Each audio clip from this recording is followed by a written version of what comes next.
Hello friends, मेरा नाम doctor आभा वर्मा और मैं स्वागत करती हूँ आपका अपने इस YouTube channel yes to health yes to wealth में। और अपने इस ट्रेनिंग सेशन को जारी रखते हुए हम आज बात करेंगे कुछ ऐसे स्टेप्स की जो हमारे जो हैप्पी हेल्थ इंडिया का प्रोजेक्ट है, जो हम जिस प्रोजेक्ट पे काम कर रहे हैं, जिस मिशन पे हम निकले हैं, इसे करने में हमें ईज देंगे, यानी कि आसानी से हम लोगों को इसमें शिखर तक पहुंचाने में मदद करेंगे। तो आइए आज हम देखते हैं वो क्या स्टेप्स हैं जिनको हम अपनाकर अपने बिजनेस को बहुत अच्छे लेवल पर लेकर जा सकते हैं। जैसे कि आप स्लाइड में देख रहे हैं, हमारे बिजनेस में जरूरी है कुछ स्टेप्स जिन्हें हम कहते हैं 7 कोर स्टेप्स, 3 पावर्स जो हमारे साथ लगातार लगी रहती हैं और हमारी मदद करती हैं, और 3 कार्डिनल रूल्स। तो 7 कोर स्टेप्स, 3 पावर्स और 3 कार्डिनल रूल्स ये क्या हैं और हमें किस तरह से इन्हें कैरी ऑन करना चाहिए, आज हम इस बारे में बात करेंगे। तो इस शो को जारी रखते हुए पहली स्लाइड पर हम आते हैं। 7 कोर स्टेप्स यानी कि ये वो स्टेप्स हैं, ये वो सीढ़ियां हैं जिन्हें हम 1 बाय 1 डेली करनी है। यानी कि जो भी लोग इन 7 स्टेप्स को लगातार डेली रोज करेंगे, उनकी जो ड्रीम्स तक पहुंचने की, यानी कि उनको ड्रीम्स के पाने की जो सीमा है या समय है, वो उनका कम लगेगा। यानी कि ये स्टेप्स हमें जरूर करने हैं। पहला स्टेप है बी 100% यूजर। क्योंकि हमें पता है कि जो हमारा अपॉर्चुनिटी, जो हमारी बिजनेस अपॉर्चुनिटी है, वो एक प्रोडक्ट बेस्ड अपॉर्चुनिटी है। तो यहाँ पे जो प्रोडक्ट्स आते हैं, यदि हम उसे यूज नहीं करेंगे तो हम रिकमेंड नहीं कर पाएंगे लोगों को।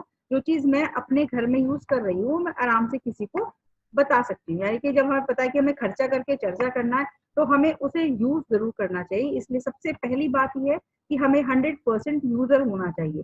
जो भी सामान हैप्पी हेल्थ इंडिया में आता है और वो मेरे घर में इस्तेमाल हो, वो मेरे घर में आता है, यानी कि मेरे घर में अगर साबुन इस्तेमाल हो रहा है तो वो हैप्पी हेल्थ इंडिया का होना चाहिए। वॉशिंग पाउडर इस्तेमाल हो रहा है तो हैप्पी हेल्थ इंडिया का होना चाहिए। हैंड वॉश यूज हो रहा है तो वो हैप्पी हेल्थ इंडिया का होना चाहिए। जो मेरे घर में सामान यूज हो रहा है और वो मेरी कंपनी में आ रहा है, मैं उसी कंपनी का लूंगी, मैं किसी और कंपनी का ना लूं। क्यों? क्योंकि इस काम को करने से हमारा सेकंड स्टेप हमारे लिए बहुत आसान हो जाएगा। हम किसी दूसरे से उन चीजों के बारे में शेयर कर सकते हैं, उनको रिकमेंड कर सकते हैं। अगर मुझे नोनी पीने से फायदा हुआ है तो मैं आसानी से उसके बारे में किसी को बताकर रिकमेंड कर सकती हूँ, या अपने एक्सपीरियंसेस उस बंदे के साथ शेयर कर सकती हूँ। और प्रोडक्ट ही हमारे बिजनेस की, हमारी इस अपॉर्चुनिटी की जान है। तो अगर हम 100% यूजर रहेंगे और अपने प्रोडक्ट को शेयर करेंगे और लोगों को रिकमेंड करेंगे, तो हमारे लिए बहुत अच्छा रहेगा। तीसरा स्टेप है हमारा शो द प्लान। क्योंकि एक बिजनेस अपॉर्चुनिटी है और उसका एक प्लान है पूरा कि किस तरह से हमें इनकम हो सकती है, राइट।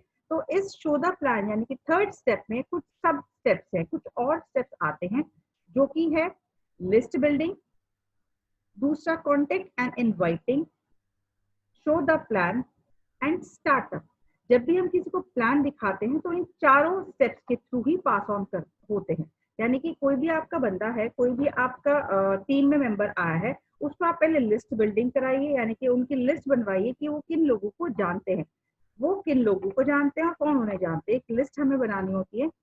फिर उन लोगों को कांटेक्ट करते हैं और उनको इनवाइट करते हैं, या तो किसी प्रेजेंटेशन के लिए, या उनको अपने प्रोडक्ट शेयर करते हैं, या उनको रिकमेंड करते हैं। जब उन्हें अच्छे लगते हैं प्रोडक्ट, तो हम उनको प्लान दिखाते हैं, शो द प्लान। हमें प्लान अच्छे से आना चाहिए, हम उस प्लान को दिखा सकें।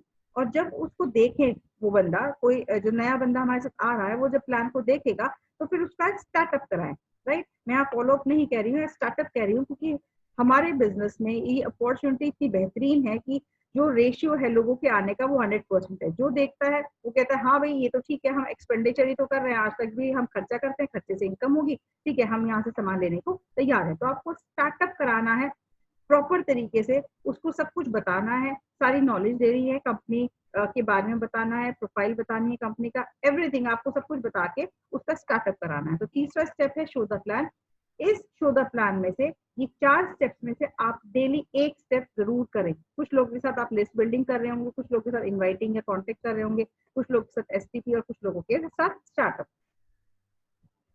फोर्थ स्टेप है, चूंकि ये एक अपॉर्चुनिटी पे जब हम बात करते हैं लोगों से, मार्केट में जाके अपने आपस में जो वार्म सर्कल है, कोल्ड सर्कल है, हमारे उन लोगों से बात करते हैं तो हमें कुछ ना कुछ नेगेटिव रिस्पॉन्सेज भी मिलते हैं। तो उन नेगेटिव रिस्पॉन्सेज को हटाने के लिए, क्योंकि हम भी इंसान हैं, फाइन, किसी भी इंसान को कुछ नेगेटिविटी मिलती है तो डेफिनेटली उसके दिमाग में कुछ नेगेटिव विचार जरूर उत्पन्न होते हैं। तो उनको हटाने के लिए हमें अपना एटीट्यूड, हमें अपने दिमाग में कुछ पॉजिटिव मेंटल एटीट्यूड की बुक्स पढ़नी चाहिए, कुछ सीडी सुननी चाहिए, या कुछ वेबिनार्स या सेमिनार्स जरूर देखने चाहिए, जिससे हमारे दिमाग में ये पॉजिटिव विचार बने रहें। क्योंकि हम जो ये अपॉर्चुनिटी किसी को बता रहे होते हैं, ये हम इस मंशा से नहीं बता रहे होते कि ये हमारे साथ आ जाए, राइट। हम इस एटीट्यूड से बताएं कि हम किसी की हेल्प कर रहे हैं, किसी को एक अपॉर्चुनिटी दिखा रहे हैं जिससे कि वो अपनी लाइफ में एक्सेल कर सके, अपने लिए एक एक्स्ट्रा सोर्स ऑफ इनकम का जरिया बना सके, राइट। तो इस तरह से आपको अपने दिमाग को भी कुछ जैसे हम अपने पेट को खुराक देते हैं, तो दिमाग को भी ब्रेन फूड देने के लिए हम कुछ मेंटल पॉजिटिव मेंटल एटीट्यूड की बुक सीरीज वेबिनार देखते रहें या सुनते रहें। फिफ्थ स्टेप है इसमें, बी अकाउंटेबल, यानी जिम्मेदार रहना। जो आपने कहा है किसी से, उसके लिए आप जिम्मेदार रहें और उसको कीजिए।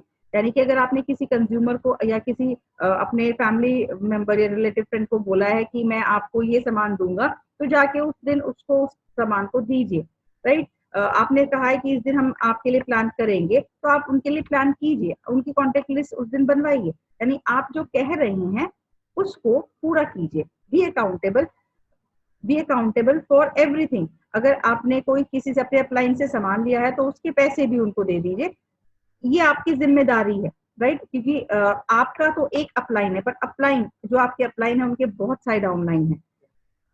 कैश एंड कैरी का बिजनेस है, जब भी वो अपना सामान लेने जाते हैं शॉपी से या कहीं से भी, तो वहां पे उनको पैसे दे के ही सामान मिलता है। तो आप भी अपने पास से उनको पैसा दें और उनसे सामान ले लें, राइट। नेक्स्ट स्टेप आती है बी टीचेबल। ये हो सकता है कि इस अपॉर्चुनिटी में, जिसको भी आप अपॉर्चुनिटी दिखाते हैं, वो आपसे छोटा या बड़ा हो सकता है। यानी कि आपकी टीम में आपका अपलाइन या आपके डाउनलाइन आपसे छोटे भी हो सकते हैं, आपके आपसे बड़े भी हो सकते हैं। तो बी टीचेबल का मतलब ये नहीं कि आप सिखाने के लिए तैयार हो, आपको हमेशा सीखने के लिए भी तैयार रहना है। आपके अपलाइन, चाहे वो आपसे उम्र में छोटे हों, चाहे वो आपके से उम्र में बड़े हों, उनका एक्सपीरियंस इस अपॉर्चुनिटी, इस बिजनेस, इस मिशन में आपसे ज्यादा है। इसलिए आप उनसे सुने, समझें और जैसे वो कहते हैं उस तरह से काम कीजिए। आप स्वीकार करें कि उनका एक्सपीरियंस आपसे ज्यादा है। सो बी टीचेबल। सेवेंथ स्टेप है काउंसलिंग विद एक्टिव अपलाइन। जो आपके अपलाइन है वो आपके बिजनेस में सबसे ऊपर है, यानी कि आपसे भी ऊपर है, तो आपके बिजनेस को अच्छी तरह ट्रैक कर सकते हैं। तो आप अपने एक्टिव अपलाइन से हमेशा काउंसलिंग करते रहें, किस तरह से आपको बिजनेस को ग्रो करना है, कैसे आपको अर्निंग अपनी बढ़ानी है। तो आप हमेशा अपने एक्टिव अपलाइन से काउंसलिंग में रहें। ये सातों स्टेप्स ट्रैक करने के लिए हमने एक छोटी सी 4 ट्रैक शीट बनाई है, जो कि आप सामने देख रहे हैं इस तरह से। अब ये जो 7 स्टेप्स हैं, ये आप इसमें देखेंगे 4 स्टेप 1, 4 स्टेप 2 और 4 स्टेप 7 तक हमने लिखा है। और फिर आगे रिजल्ट है। ये हमारे अपलाइन ने हमें सिखाया है कि आप जो भी स्टेप करें, यानी हमें डेली ये सातों स्टेप करने ही हैं। यदि आप उस स्टेप को कर रहे हैं तो आप उस दिन अपने आप को उस स्टेप के लिए 1 नंबर दें, और अगर वो नहीं कर रहे हैं तो अपने आप को 0 नंबर दें। और लास्ट में जो रिजल्ट है उसमें इन सब स्टेप्स का प्रोडक्ट लिखें। तो जब भी अगर इन सातों स्टेप में से आप किसी भी दिन एक स्टेप नहीं कर रहे हैं, यानी कि आपका वहां पर 0 आएगा, और किसी भी चीज को 0 से मल्टीप्लाई करते हैं तो रिजल्ट 0 ही आता है। तो ये ट्रैक शीट आपको हेल्प करेगी कि आप कहाँ स्टैंड करते हैं, राइट। और अगर आपने सातों स्टेप्स किए हैं किसी दिन, तो क्या होगा, सब में 1 1 1 1 आप अपने आप को नंबर देंगे, तो 1 into 1 into 1 into 1 into 1 into 1 into 1 1 ही आएगा। यानी कि ट्रैक शीट आपको हेल्प करेगी दिखाने के लिए, आपको अपने आप आईना दिखाने के लिए कि देखिए आपने ये काम किया है तो रिजल्ट कैसा होगा, राइट। तो अगर आपको 0 रिजल्ट चाहिए तो आप 0 काम कीजिए, आपको 100% रिजल्ट चाहिए तो आप काम आपको 100% करना पड़ेगा। तो ये ट्रैक शीट आप बना के रख सकते हैं और अपने वीक दर वीक अपने आप को ट्रैक करके अपने आप को सुधार सकते हैं। क्योंकि एकदम से हर किसी से हर काम नहीं होता, पर हम आदत डाल सकते हैं, राइट। तो आप इसको ट्रैक शीट को अपने पास बना के रखें और डेली तो 1 मिनट मुश्किल से लगेगा इस ट्रैक को भरने के लिए, और आपको खुद पता चलेगा कि आप कितना काम कर रहे हैं। इन कोर स्टेप्स के बाद जब भी हम इस बिजनेस अपॉर्चुनिटी में या बिजनेस में आते हैं, तो कुछ पावर्स हैं जो पावर्स हमारे साथ हमेशा रहती हैं। पहली है पावर ऑफ स्पोकन वर्ड्स, जो हम बोलते हैं उन शब्दों की शक्ति, राइट। हिंदुओं में मतलब यहाँ पे वर्ल्ड में ये बात मतलब कहते हैं कि आपके जीवा पर एक वक्त में सरस्वती जरूर बैठती है, राइट। ये झूठ नहीं है, शायद ये सच है। जो आप बोलते हैं वही हो जाता है, राइट। तो आप हमेशा कुछ पॉजिटिव वर्ड्स ही बोलने की कोशिश करें, क्योंकि आज ही हम कुछ सुन रही थी मैं, तो उसने बताया कि जो ब्रह्मांड है, जो यूनिवर्स है, वो आपकी भाषा नहीं समझता, वो वाइब्रेशंस समझता है। और अगर वो भाषा समझ रहा होता तो सबके इर्द गिर्द जो एनवायरमेंट है वो अलग अलग होता। जो केरला में रहते हैं उनका एनवायरमेंट मलयाली समझता, जो पंजाबी है उनकी पंजाबी समझता है ना, हिंदी इंग्लिश अलग अलग भाषाएं नहीं समझता है ब्रह्मांड। ब्रह्मांड वाइब्रेशंस को समझता है। तो जब आप वर्ड्स को बाहर निकालते हैं तो यूनिवर्स में उनकी वाइब्रेशंस जाती है, और वही वाइब्रेशन जो है एनर्जी है, उसी से एनर्जी क्रिएट होती है और उसी से काम होते हैं, राइट। तो आपके मुंह से निकलने वाली बातें पॉजिटिव वाइब्रेशंस ही निकालें, इसलिए आपको अच्छे शब्द बोलने चाहिए, तभी आपके साथ अच्छा होगा। तो हमेशा इस स्पोकन वर्ड्स की पावर को आप समझें और हमेशा पॉजिटिव एटीट्यूड वाले शब्द ही बोलें। सेकेंड है पावर ऑफ सबमिशन। सबमिशन मतलब समर्पण। समर्पण किसके लिए आप समर्पित होंगे? सबसे पहले अपने लिए। आपने अगर कोई सपना देखा है, कोई ड्रीम देखा है, तो अपने आप को सपने के लिए समर्पित कीजिए। फिर जिसने आप पर विश्वास किया है और आपको कहा है कि चलो हम तुम्हारा हाथ थामते हैं, तुम्हें संभालने के लिए तैयार है, यानी कि आपका अपलाइन, राइट। अपने अपलाइन को आपको खुद को सबमिट करना पड़ेगा। पहले खुद को सबमिट कीजिए अपने आप को कि हाँ, हम जिस ड्रीम के लिए वर्क कर रहे हैं उसको पूरा करके ही दम लेंगे, राइट। सेकेंड, आपको अपने अपलाइन को समर्पित करना है। अपनी टीम के लिए भी आपका सबमिशन है, यानी मेरे से नीचे जो हमारे लोग हैं, मेरी टीम है, मुझे उसको भी अपने आप को सबमिट करना है, राइट। तो पावर ऑफ सबमिशन, अगर आप बिलीव करेंगे खुद पे, अपलाइन पे, टीम पर, तो आपके सारे काम बहुत ही आसान हो जाएंगे। तीसरी पावर है पावर ऑफ यूनिटी। ये तो हम बचपन से पढ़ते आए हैं, पावर ऑफ यूनिटी, एकता में शक्ति होती है। एंड डेफिनेटली जब आप अपनी टीम के साथ एज अ वन यूनिट एक होकर काम करेंगे, तो आपका काम या आपके सपने तक पहुंचने का समय बहुत कम होगा और आपका काम 100% हो जाएगा। तो तीन पावर्स बहुत जरूरी है हमारे इस काम में, power of spoken words, power of submission and power of unity. इसके बाद कुछ रूल्स हैं। अब ये तो चीजें हुई जो हमने देखी कि किन चीजों से हमारे काम में बढ़ोतरी होगी। अगर हम ये चीजें करेंगे तो हमारा काम बहुत अच्छे से होगा।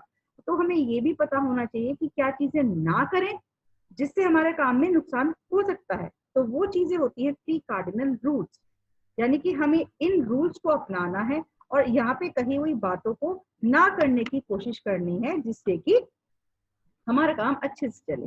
पहला है do not ever mess up with anybody's ego, money and spouse.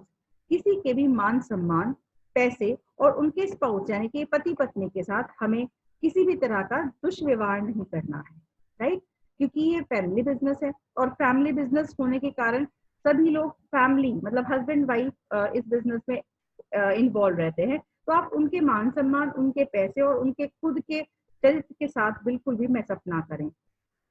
किसी के भी मान सम्मान को ठोस पहुंचाकर आप कभी भी ना ही खुद और ना ही उसे आगे बढ़ा सकते हैं। किसी को किसी से कंपेयर ना करें, किसी को किसी का एग्जाम्पल इस तरह ना दें कि उसको लगे कि यार मतलब आप तो उसके बारे में बोल रहे हो, हम भी तो काम कर रहे हैं, राइट। किसी के पैसे के साथ मैसअप ना करें, यानी जब जिसको जो पैसा देना है लेना है वो आप प्रॉपर रखें। और किसी के हस्बैंड वाइफ के साथ इतना मतलब घुल मिल के मजाक ना करें, या मतलब उसकी प्रेजेंस में करें या उसके साथ मैसअप ना करें। क्योंकि हस्बैंड वाइफ जो फैमिली है, फैमिली बिजनेस ये है, और जब भी आप फैमिली में जाते हैं तो आप दोनों जाएंगे, और जब दोनों जाएंगे तो रिलेशन बिल्डिंग भी होगी। आप हस्बैंड वाइफ जाके उस फैमिली के साथ अच्छे से रिलेशन बिल्ड कर सकते हैं। तो वो रिलेशन ना खराब हो, तो आपको क्या करना है, आपको किसी के मान सम्मान, पैसे और स्पाउस के साथ कभी भी खिलवाड़ नहीं करना है।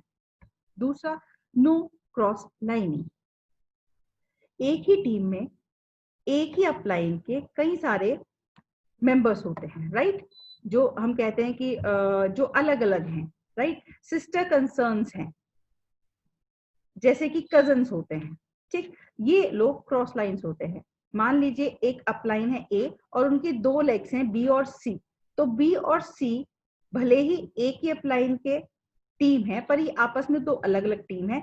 बी की टीम का कोई भी काम से सी को कोई फायदा नहीं होने वाला और ना ही सी की किसी काम से बी को कोई फायदा होने वाला। तो आप जब भी मिले, बीइंग अ ह्यूमन बीइंग, आप लोग आपस में मिलें, हंसे बोलें, एक दूसरे के बारे में जानें, एक दूसरे के फैमिली के बारे में पूछें। बहुत बहुत अच्छा होता है बीइंग अ ह्यूमन बीइंग, ये कर्टसी बतौर आप करते हैं, लेकिन आप लोग आपस में बिजनेस डिस्कस ना करें, राइट। बिजनेस डिस्कस करना क्रॉस लाइनिंग है। अब ऐसा नहीं है, ऐसा बिल्कुल नहीं है कि आपका क्रॉस लाइन सड़क पे एक्सीडेंट होके पड़ा है और आपको नहीं जी मैं तो नहीं आपको उठा सकता, मैं आपका क्रॉस लाइन हूँ, ऐसा नहीं है। क्रॉस लाइनिंग मतलब आप लोग अपने बिजनेस को डिस्कस ना करें, राइट। तीसरा आता है इसमें, consult your upline before applying anything new. आपके दिमाग में कोई भी चीज आ रही है कि मैं ऐसे करके देखता हूँ, राइट, तो हो सकता है आपके अपलाइन ने भी वो ट्राई किया हो और उसको सक्सेस मिला या नहीं मिला वो बता सकते हैं। तो अगर आपके दिमाग में कोई नया आइडिया आ रहा है कि मैं इस तरह से काम करके देखता हूँ या देखती हूँ, तो एक बार अपने अपलाइन से जरूर पूछ लें। जरूरी नहीं है कि रास्ते का गड्ढा अगर दिख रहा है तो उसमें पहले कूद के देखें कि कितना गहरा है। यदि कोई पहले से उसमें गिरा गिरा है तो वो भी बता सकता है कि भाई ये गहरा है, संभल के चलना, राइट। तो यहाँ पे अपलाइन के लिए अपलाइन को आपको कंसल्ट करना जरूरी है कि सर या मैम हमने कुछ ऐसा सोचा है, क्या करके देख लें। अगर आपके अपलाइन को लगा कि हाँ हमने भी किया था और हमें अच्छा रिजल्ट मिला तो डेफिनेटली वो आपको कहेंगे कि हाँ कीजिए। पर हो सकता है उनसे उस काम से उन्हें अच्छे से रिजल्ट ना मिला हो, तो वो आपको ये भी बताएंगे कि नहीं नहीं इससे रिजल्ट नहीं मिलेगा, आप एक काम करो इसको मॉडिफाई करके ऐसा करो, राइट। क्योंकि ये एक्सेप्ट कीजिए कि उनका आपसे ज्यादा इस अपॉर्चुनिटी, इस मिशन, इस प्रोजेक्ट में एक्सपीरियंस है, फाइन। तो आपको जब भी कोई नया काम या कोई चीज नई दिमाग में आए तो आप अपने अपलाइन से जरूर पूछ लीजिए। तो फ्रेंड्स, हम इन 7 कोर स्टेप्स, 3 पावर्स और 3 कार्डिनल रूल्स को फॉलो करके आइए अपने बिजनेस को बहुत अच्छे से एक्सेल करते हैं और इस अपॉर्चुनिटी को अच्छे से करके अपने ड्रीम्स को पूरा करते हैं।